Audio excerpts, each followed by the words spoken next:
This week is National Emergency Medical Service Week, and I talked with Pima Medical Institute about their program of paramedics. Quinn, this week is a special, important week for EMS. What is that going on? So all week is EMS week. So we're celebrating EMS workers from the ground up, from the youngest and most green EMT and first responders out there, all the way up to the veteran paramedics and firefighters that are out in the field. So let's talk about your program there at Pima Medical Institute for paramedics. So Pima Medical Institute offers a paramedic program that runs approximately 14 months, depending on your level of education. We have a lot of people that come in that are looking to get into the EMS field, but they don't know anything about it. So we bring them in at the EMT level when we start their EMT training first.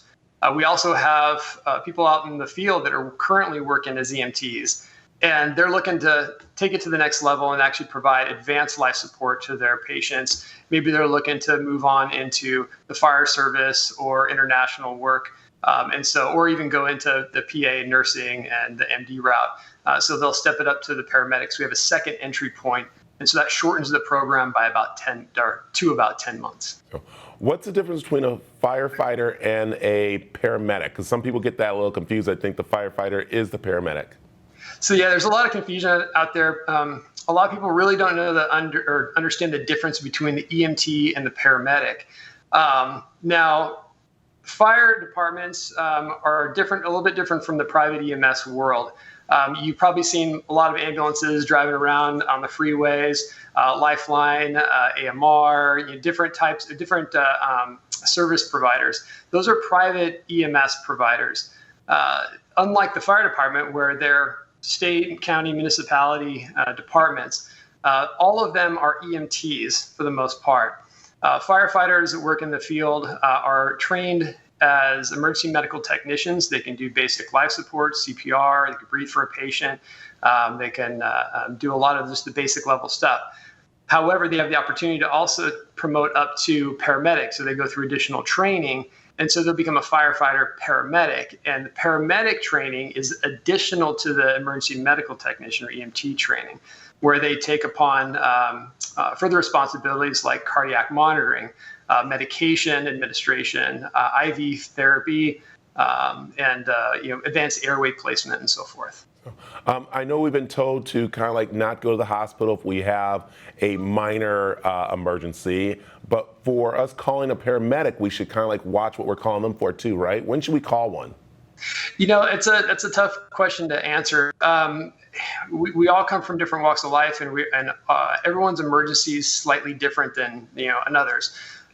For instance, myself, if I were to fall and hurt myself, having some medical background, I could kind of do a quick self-assessment to see if this is emergent enough to go to the hospital. However, some people would say those of us that were in the EMS field can be a little bit more stoic, like, it's nothing, I'll walk it off, I'll be fine, when there's actually a true emergency going on. It's a difficult question to answer. If a person feels that the capabilities of taking care of themselves or their loved one is outside of their means, then that's a good time to call. If somebody is obviously unconscious or not breathing or bleeding uncontrollably, then yes, absolutely, don't even hesitate to call. And there's a lot of good resources now where you can contact your doctor or you can contact a nurse helpline, and they can also give you information as to what a good procedure would be. Yeah, I think a lot of us get a little nervous and scared, so we rush right to that phone right away instead of taking a few moments, like you said, maybe calling your doctor first or one of the med centers before getting the paramedic out there, because again, it might just be something that can be taken care of very lightly and very easy for them. So it's kind of interesting. And we're seeing a lot of that progress even further with telemedicine. A lot of doctors taking on those roles as well. All right, let's talk about Pima Medical Institute's paramedic program. It's actually a great time to get into it. Am I right? Yes, this is actually an excellent time. We have one academy that's going to be wrapping up this July. We're looking to start up a new academy sometime this summer. with a lot of the changes right now in COVID-19, things are kind of or at least not solidified as far as dates go, but we are taking in students that are coming through admissions, and we're building our list right now for our next academy. So that's great. Quinn, thank you very much for joining us. It's my pleasure. Thanks for having me.